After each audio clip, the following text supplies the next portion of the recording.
So in our last examples, we talked a lot about the different ways you can select a cell or a range of cells, and how you can just move up and down, right and left across cells with VBA. Well, now we want to talk about actually inputting some values into the cells.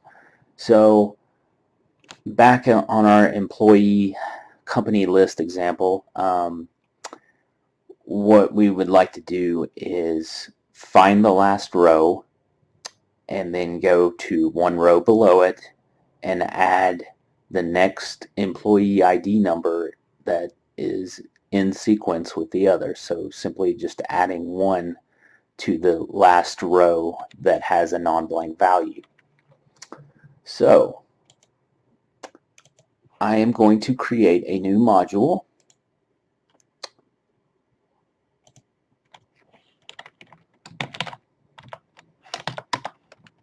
and call it add new employee. I'm going to rename this module over here as well.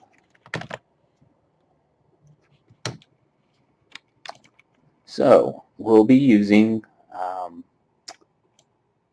the range object along with the end XL down, which will take us to the last row, and then from there we're going to use a property called offset.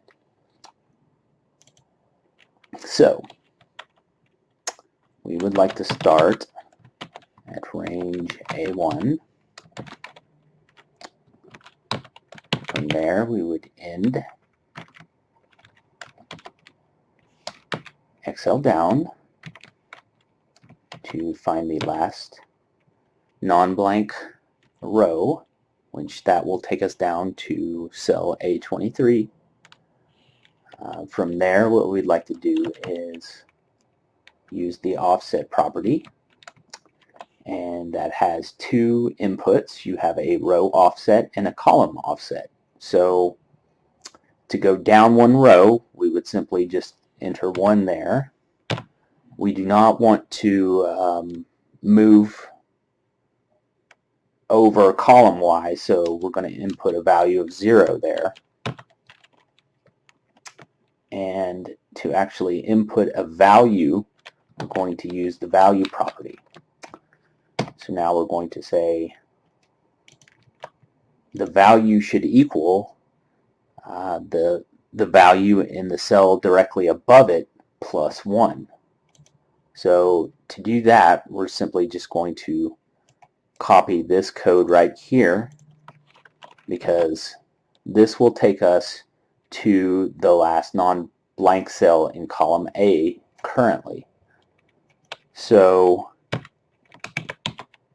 again, we're just going to get the value from that cell and add 1 to it. So the way this code reads is begin at A1, go down to the last non-blank cell. From there, offset 1 row down, 0 columns across. And that the value in that cell will equal the value in cell A23, which is the last non-blank cell, plus 1. So now we'll run this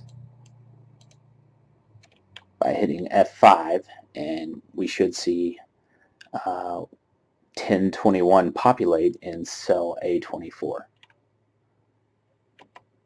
And it does. So now we'd like to input values into these other cells. We want to add the rest of the new employee information. So it's going to be very similar. Our offset property is just going to be a little different. We're going to specify now that we want to go columns to the right. So we're going to copy this line of code. And now you have to remember that now that we have input a value in cell A24, that is now our last non-blank cell in column A. So those are things you kind of have to think about when you're using the offset property.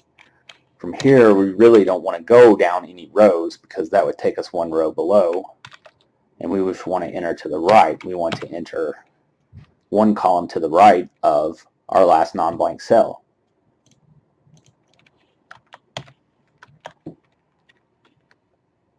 So here we're actually just going to enter text.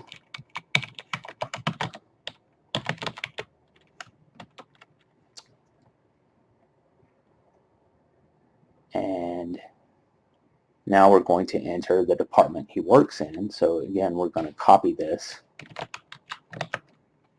And all we want to do is go 2 columns to the right of the last non-blank cell in column A.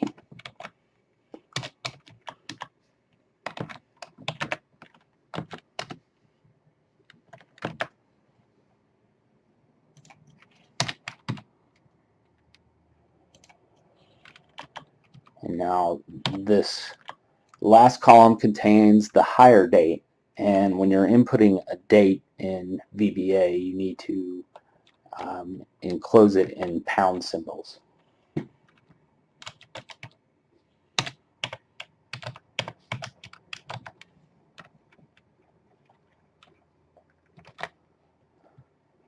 So I'm going to delete this just so we can run all this code at once and see what it does. So now we'll F8 through this.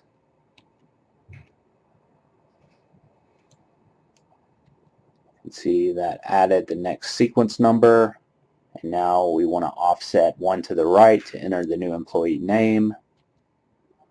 And now we just want to offset 2 to the right of the last non-blank cell in column A. So we'll do that, and finally we want to go 3 columns to the right of the last non-blank cell in column A. And there you have it.